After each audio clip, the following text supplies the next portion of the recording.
ఈ సంవత్సరం ఇన్ని ఉద్యోగాలు దీని ద్వారా ఇవ్వబోతున్నాం, ఇదిగోండి నెక్స్ట్ ఇయర్ ఇన్ని ఉద్యోగాలు దీని ద్వారా ఇవ్వబోతున్నాం, ఇదిగండి మా యాక్షన్ ఆఫ్ ప్లాన్, ఇది 1,86,000 వద్దు, ఇదిగోండి 8,000 ఉద్యోగాలు మొట్టమొదటి ఏడాదిలో ఇవ్వబోతున్నాం.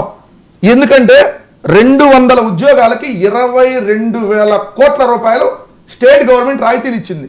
22,000 కోట్ల రూపాయలు, జిఎస్టీలు లేవు, అన్నిటికి సంబంధించి అన్ని మొత్తం వ్యూవర్స్ అన్నీ చేసేసి. సో దీని ద్వారా ప్రపంచమంతా నిజంగా అంతా ఏపీ వైపు చూసేస్తుందంట. మరి అదే విష్ణుకుమార్ రాజు గారు మరి ఆ విషయం తెలియలేదేమో, డేటా సెంటర్ వాళ్ళు ఉద్యోగాలు రావట్లేదని. అంటే మీరు మాట్లాడుకోలేదా ముందే? తెలుగుదేశం జనసేనలు మాట్లాడుకున్నారా? బీజేపీ వాళ్ళతో మాట్లాడలేదా? ఆయన మీ కూటమి ఎమ్మెల్యేనేగా. డేటా సెంటర్ వల్ల జగన్ గారు ఉన్నా, చంద్రబాబు నాయుడు ఉన్నా, మోడీ ఉన్నా, పక్క దేశంలో ఉన్నా డేటా సెంటర్ వల్ల ఉద్యోగాలు రావు. కానీ ఆ డేటా సెంటర్ ద్వారా వాళ్ళకి మనం అన్ని రాయితీలు ఇస్తున్నాం కాబట్టి ఇంకా వేరే ఉద్యోగాలు ఇచ్చే విధంగా ఆ కంపెనీతో మనం ఒప్పందం కుదుర్చుకోవాలి. మీరు ఇప్పుడు గూగుల్ ఏం ఉద్యోగాలు ఇస్తుంది? గూగుల్ కాల్ సెంటర్ ఉద్యోగాలు ఏమన్నా 1,000, లేదంటే మామూలు ఉద్యోగాలు 5,000, లేదంటే ఏమన్నా ఇస్తానని చెప్పి ఒప్పందం మీరు ప్రకటన ఇప్పించండి. మేము తప్పుడు ప్రచారం చేస్తాం అంటున్నారు కదా.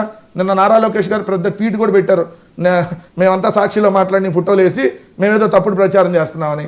అంతెందుకు, మేము అడిగిన దానికి కాదండి, ఇదిగో 200 కాదు, మీరు అన్న 1,86,000 అంటున్నారు కదా, ఏ ఉద్యోగాలు వస్తాయి, ఎప్పుడెప్పుడు వస్తాయి, ఎన్ని సంవత్సరాల్లో వస్తాయి, దానికి సంబంధించి ఇవ్వండి. దీని ద్వారా అంటే ఏదో విపరీతమైన ఆదాయం వచ్చేస్తుందంట. సార్ 22,000 కోట్లు మనం ప్రోత్సాహకాలు ఇస్తే ఎంటైర్ ఈ డేటా సెంటర్ వల్ల రాష్ట్ర ప్రభుత్వానికి వచ్చేది ఓవరాల్గా 10,000 కోట్లు, 12,000 కోట్లు లాస్. 200 ఉద్యోగాలు వస్తాయి, 10,000 కోట్లు వస్తాయి, బట్ 22,000 కోట్లు మనం ఇస్తున్నాం అంటే అల్టిమేట్గా 12,000 కోట్లు లాస్. ఇది నేను చెప్పాలా, 10,000 కోట్లు వస్తుందని మీ పెమ్మసాని చంద్రశేఖర్ గారే ప్రకటన ఉంది, ఒకసారి చెక్ చేసుకోవాలి. మేము ఆరోపణలు చేయటం కాదు సార్, మీరు ప్రపంచం అంతా ఏపీ వైపు చూస్తుంది, ఈ పబ్లిసిటీ మనకు వద్దు. మేము అంటున్నాం అది అసలు ఆల్రెడీ అది ఉన్నటువంటి డేటా సెంటర్ని మీరు దానిలో ఒప్పందాన్ని తగ్గించుకున్నారు, దానివల్ల నష్టం జరుగుతుంది అంటున్నాం. లేదు లాభం జరిగిద్దంటే ఆ లాభం ఏందో మీరు ఆ గూగుల్తోనో అదానీ కనెక్ట్స్తోనో ఆ 3 కలిపినటువంటి ఎయిర్టెల్, అదానీ ప్లస్ గూగుల్ కలిపినటువంటి ఆ కన్సార్టియంతో ప్రకటన చేయించండి. ఇదిగోండి మాకు ఎంఓయూ కుదుర్చుకున్నాం ప్రభుత్వం, మీరు ఎంఓయూ ఎందుకు బయట పెట్టట్లా? ఈ ఎంఓయూలో ఇన్ని ఉద్యోగాలు ఇస్తానన్నారు, అదానీ ఇన్ని ఇస్తానన్నాడు, అదానీ ఇది పెట్టబోతున్నాడు, అక్కడ ఐటీ సెంటర్ అదానీ పెడతాడు, లేదంటే గూగుల్ ఇదిగో ఇంకో సాఫ్ట్వేర్ కంపెనీ అక్కడ పెట్టబోతుంది, దీని ద్వారా ఇన్ని ఉద్యోగాలు ఇస్తాయి, లేదు ఎయిర్టెల్ వాళ్ళు ఇంకో పెద్దది పెట్టబోతున్నారు, మేము ఇంత రాయితీలు ఇచ్చాం కాబట్టి అని చెప్పి మీరు ఇవ్వండి. ఎవరొద్దన్నారు? దీనికి దుష్ప్రచారం ఏముంది? మీరు మంది ఎక్కువ ఉన్నారు కాబట్టి, లేదంటే మీరు ప్రచారం చేయడానికి ఎక్కువ ఉన్నారు కాబట్టి, మేము తక్కువ ఉన్నాం కాబట్టి ఏం చెప్పినా సరిపోయిందని అంటే అట్లా. నేను సింపుల్ పాయింట్ అడుగుతున్నాను సార్ ఒకటి, ఆయన ప్రపంచం అంతా ఏపీ వైపు చూస్తుంది అన్నాడు కాబట్టి నేను కూడా మరి దానికి సెటైర్ అయిపోతే బాగుండదు కదా, మళ్ళీ అన్న కూడా అడుగుతారు కదా. ప్రపంచం అంతా నిజంగా ఏపీ వైపు చూస్తుంది. ఎంసీ అంటే మెక్డొనాల్డ్స్ విస్కీ అందరికి ప్రపంచవ్యాప్తంగా, ఐబీ అంటే ఇంపీరియల్ బ్లూ, కానీ ఇక్కడ మొలకల చెరువు విస్కీ, మొలకల చెరువు బ్రాండు, ఇబ్రహీంపట్నం బ్రాండ్ అని మొత్తం ప్రపంచం అంతా ఏపీ వైపు చూసింది కల్తీ లెక్కర్లో. దాన్ని ఎందుకు ముందు చూడండి. ఈ ప్రచారాలు తర్వాత చేద్దరు. కానీ ఒకటైతే నేను స్పష్టంగా చెప్తున్నా, ఎవ్వరూ ఏ ప్రాజెక్ట్ వచ్చినా ఎవరు వ్యతిరేకించట్లేదు సార్.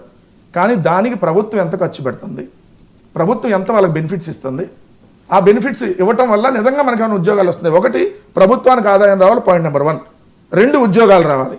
ఈ రెండింటికి సంబంధించి అక్కడ రావటం లేదు కదా, దాన్ని ఎందుకు మీరు ఊరకు విపరీతంగా పబ్లిసిటీ చేసేసుకుంటున్నారు అనేది నేను అడుగుతున్నటువంటి క్వశ్చన్. దానికి క్లియర్గా నేను అడిగినట్టు మీరు సమాధానం చెప్పండి.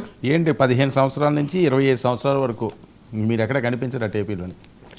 ఏమో సార్, నేను ఇప్పుడు మీ దగ్గర కనపడుతున్నా, మా నాయకులందరూ రోడ్ల మీద కనపడుతున్నారు. అధికారం అంటే ఆయన 15 ఏళ్ళు జనసేనలు కొట్టించుకుంటాము, తన్నించుకుంటాము, పర్లేదు అని చెప్పి ఆయన అనుకుంటే ఆయన ఇష్టం. అది ఏమంటున్నావు 15 ఏళ్ళు కాకపోతే ఎందుకు 15 ఏళ్ళు ఎందుకు? 3 పార్టీలు ఒకటే కదా, మంచి అండర్స్టాండింగ్ మీద ఉన్నాయి కదా, 3 పార్టీలుగా ఎందుకు? దేశంలో నేషనల్ పార్టీ బీజేపీ ఉంది కదా, శుభ్రంగా తెలుగుదేశాన్ని జనసేన దానిలో విలీనం చేసేస్తే 14 మేము 15 ఏళ్ళు కలిసి ఉంటాం. ప్లీజ్ నమ్మండి, ఇంకో 15 ఏళ్ళు మనం ఉండాల్సిందే, దయచేసి వినండి, లేకపోతే ఈ భూమండలం బద్దలైపోయింది. ప్లీజ్ వినాల్సిందే మీరు. జనసేన వాళ్ళు అవసరమైతే తెలుగుదేశం వాళ్ళు కొట్టిన కొవ్వూరు రామారావునే సస్పెండ్ చేస్తాం, ఏది జనసేననే, మీరు మాత్రం వినాలి అని చెప్పండి. ఎవరు వద్దన్నారు? ఇప్పుడు మేము కాదంటున్నావా? మీకు లేని బాధ మాకెందుకు?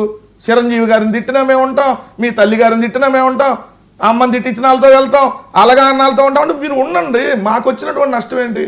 సో 15 కాకపోతే రేపొద్దున ఎటు లోకేష్ గారిని ఈ టర్మ్లోనే సీఎం చేస్తారు. అదైతే కన్ఫర్మ్. ఎందుకంటే దానికోసమే కదా రోజు భజనలో నడుస్తూ ఉన్నాయి. మోడీ గారు కూడా ఆల్రెడీ ఓకే చేశారంటున్నారు. అయినా ఉంటాడు పవన్ కళ్యాణ్ వాళ్ళతోనే. సరే అది అయిపోయినాక దేవాంశ నాయకత్వాన్ని కూడా బలపరుస్తామని చెప్పండి పవన్ కళ్యాణ్ని. 15 ఏళ్ళకి కుర్రాడు పెద్దాడు అయిపోతాడు కదా. ఎవరైనా పొలిటికల్గా ఉన్నవాళ్ళు వారసులు పొలిటికల్గానే వస్తారు. నేను ఎక్కడ ఎందుకంటే అబ్బాయి కూడా పొలిటికల్గా రావాలని కోరుకుందాం, ఎందుకంటే ఎవరైనా పొలిటికల్ వాళ్ళు కాబట్టి అతను కూడా మేము బలపరుస్తామని చెప్పండి. లోకేష్తో పాటు దేవాంశ నాయకత్వాన్ని కూడా జనసేన బలపరిచిద్ది. 15 కాదు, 20 కాదు, 25 అయినా నా కట్టె కాలే వరకు ఈ కూటమి కలిసి ఉండాలని చెప్పి కోరుకుంటున్నా అని చెప్పి ఇవ్వండి. ఏ శబాష్ అని చెప్పి